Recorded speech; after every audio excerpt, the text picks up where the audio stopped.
Hello and welcome to KIBS Quick Tips. Today I'm going to be showing you the newest updates from Seesaw.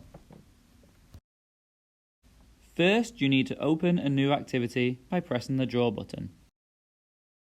Then, click the three dots on any item on your screen. You now have the option to record your voice with an item or upload an audio.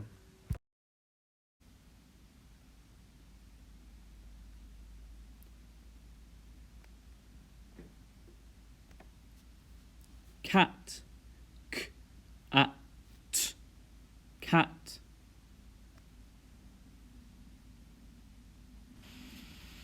Cat, k-at, cat.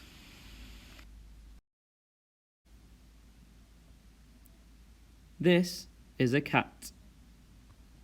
The audio will stay with the item even when it is moved.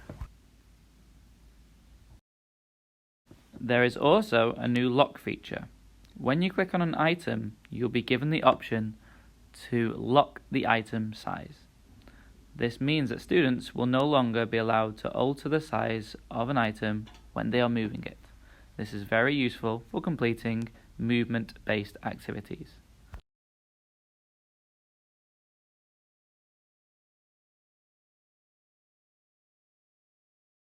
Don't forget to check out these great educators on Twitter for more tips and tricks on using the iPad.